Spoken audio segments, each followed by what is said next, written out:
Okay, Dustin Johnson versus Colin Morikawa. Let's take a look here, see what they do the same and what they do different, and ultimately what can we take home, what can you take home from this to help improve your game. Now, it does start with Colin a little bit off the ball. That's okay. We're going to take a look at a couple of different spots in the swing and what they do the same and what they do different.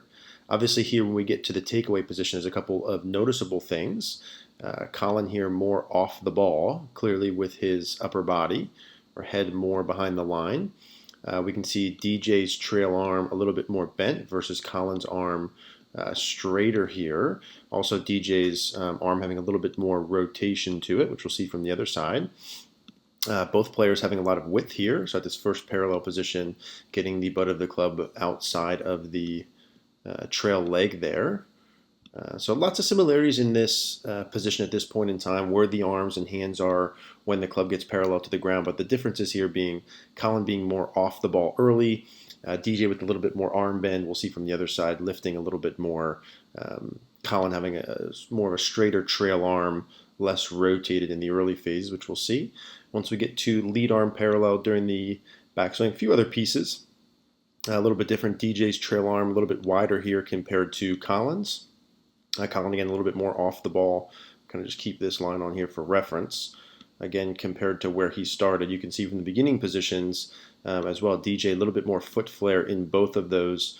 Colin's trail foot much straighter. He's got the foot flare in the lead foot, but Colin's trail foot much straighter. DJ's trail foot being more flare. We're going to start to see more trail hip turn, more straightening of the trail leg versus Colin keeping his leg a little straighter, less turn at this point, again, which we'll see from the other side. So a little bit wider there from DJ, but very similar positions at this point in time. You can start to see the lead wrist going towards the bow, which both of them are known for. As we work up to the top of the backswing, again, we'll call that the top. We'll start to see some of the pieces earlier manifesting with DJ on the right. Let's eliminate some of these lines here. Having more hip turn, having more shoulder turn compared to where Colin is. And then you can see the hands here, lead arm more extended, trail arm wider, which nets out to the hands getting farther above his head. You can see Colin's hands there not nearly as far above his head compared to DJ, which is the arms being much wider. We can see more turn from DJ overall, more hip depth compared to where Colin's at here on the left. Now, as we start back down, again, you're going to see some of these body positions and the differences between the two as we work forward, get down to left arm parallel. So now you start to see some differences again with the upper body. See DJ's head, lead, shoulder more down and forward. You can see that ball line compared to where Colin, his whole head's behind that, compared to DJ being more forward. You can see DJ opening a little bit more in terms of his shoulder turn compared to where Colin is. Looks as though Colin would have more lag at this point in time, but really that's where the shaft is from the down the line view. We'll see from here.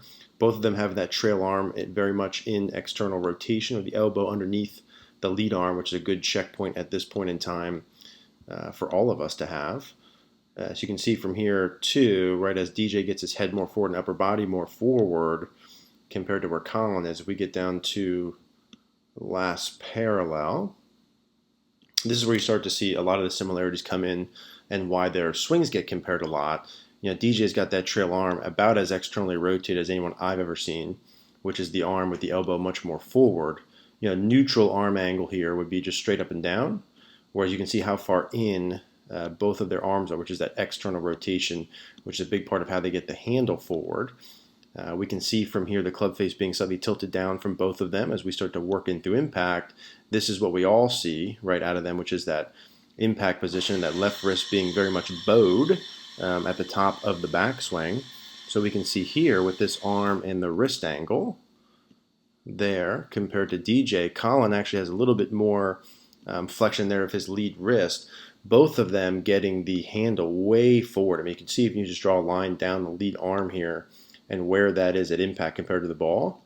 Look at DJ's arm here compared to where the ball is. So DJ having his lead arm a little bit more forward there compared to where Colin's at. I mean, look at him on the right and how far forward his shaft is, how far forward where his body is in relation to the ball. That golf ball is going to launch pretty darn low with his irons right off the ball. Colin, with his head more back, should be able to launch that ball a little bit higher. But obviously the shaft lean that we have here, the handle being forward over the lead shoe, with DJ's lead arm and handle being a little bit more forward compared to where Colin is, but that awesome lead wrist conditions for both of them. As we start to work through lots of width into the follow through, let's look at Colin on the left, DJ on the right, getting the butt of the club very far away from the hip, about as far as you can there. Both arms lengthened out, and they both get into a pretty darn classic follow through position here. Hips forward, chest up, right? Beautiful. Now, if we look at the other side and we look at the down the line, let's pull him over here. Lots of similarities, but again, some differences that we'll see. We got Colin here. Let's pull DJ up. Now, the camera angles are a little bit different compared to where DJ's aiming. This looks pretty good compared to where Colin's aiming, but the camera's a little bit behind where Dustin is, so that'll change things a little bit. But a lot of classic setup positions: armpits, kneecaps, balls of the feet, right? Hips not too far back behind the ankles, middle of the hip pretty much over the middle of the ankle. Arms hang down over the toe line. Pretty darn neutral with the middle back. A little bit of rounding with the upper. Very similar things that we see DJ from the setup position over here. Again, camera angles being a little bit off, but these same sort of alignments that you would expect to see. Shaft angle at setup more or less straight up and down towards the belt line. It's a rough estimate of where these guys will set up. As we start to do the takeaway, there's going to be some clear similarities with where the club is at. And again, the fact that the camera's a little behind DJ is going to make it look a little bit more exaggerated than it is, but clearly both of these guys, club head to the right of the hands, club head to the right of the hands. Both of them have that club face slightly tilted down. Pointed this way is a big, big, big thing for hitting your irons better. So that angle of the leading edge, if we went up here like this, is tilted down for both of them, pretty darn close to where their body alignments are. And that's a nice checkpoint for all of us to hit. You can see Colin's lead arm is more in, whereas Dustin's arm is more out. So he's got more space between his hands and his leg compared to where Colin does on the left. That'd be the biggest noticeable difference, is his arm is going to be more out and up compared to Colin, going to be more in and around. But that takeaway alignment is something we all want to match.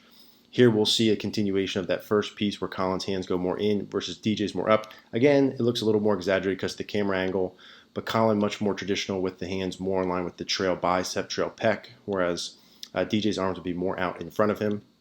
We can start to see the lead wrist at this point for these guys starting to work towards that flexion, which means that club face again is going to still be pointed more down towards the ground versus the sky. That's another key checkpoint.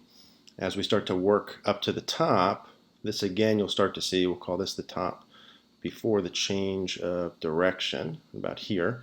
Now you start to see DJ's trail hip has much more depth. His hip is more turned. You can see more of his trail hip compared to Colin. Keeps the trail leg a little bit more bent, not as much turn. Part of that again with the foot flare from face on. So you can see more of DJ's whole lead leg here compared to Colin's being hidden. That's that trail hip depth and turn pieces. Neither of them having tremendous depth with the butt of the club. I'd call both of them a little bit, neither of them have as much depth as you might call normal. You typically see the butt of the club more towards the middle of the foot. Deeper would be like Rory McIlroy towards the heel. Like the heel line with the butt of the club would be like deep. Middle of the foot would be more normal. So both of them being a little bit on the vertical side.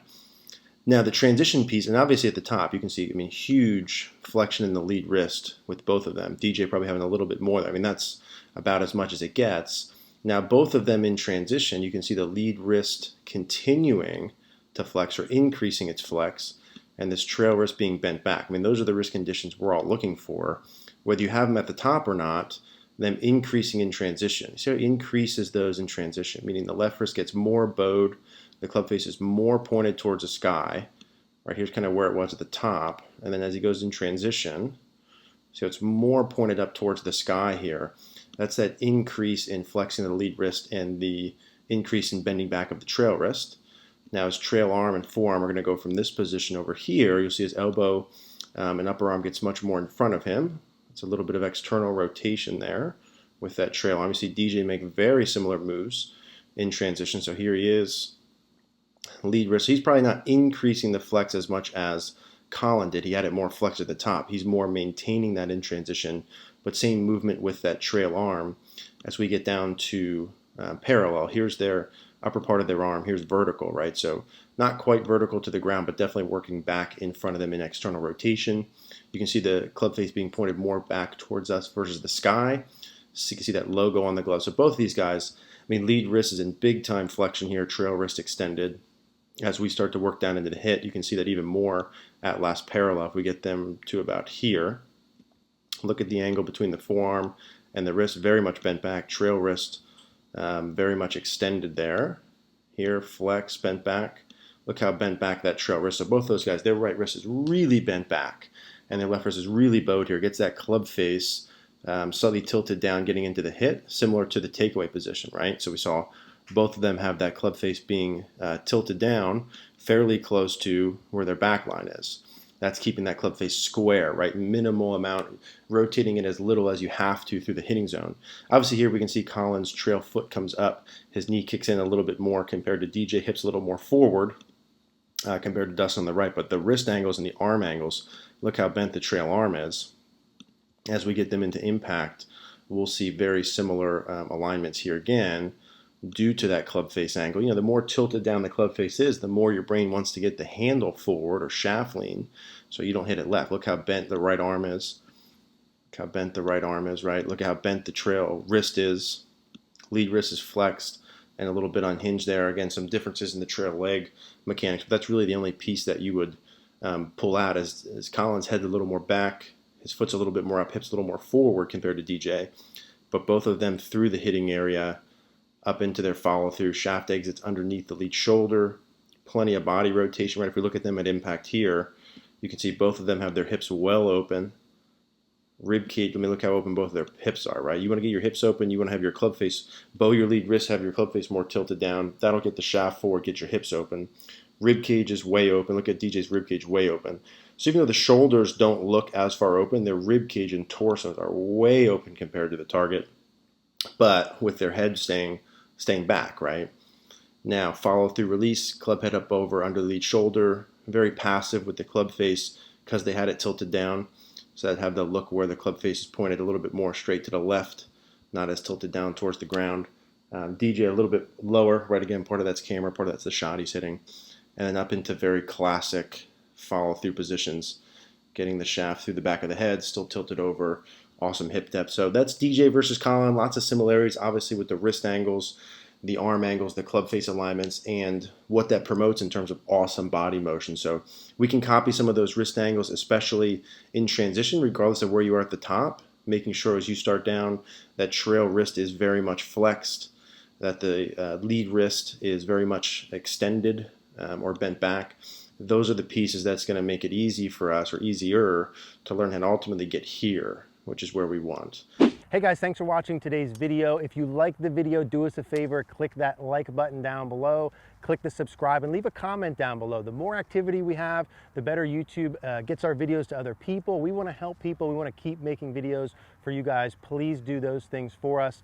If you did like this video, we're going to put a card on the screen for a similar video you might want to watch. If you do want coaching online, want me to analyze your swing, you can go to cogornogolf.com. We'll put that card on the screen. Thanks for watching.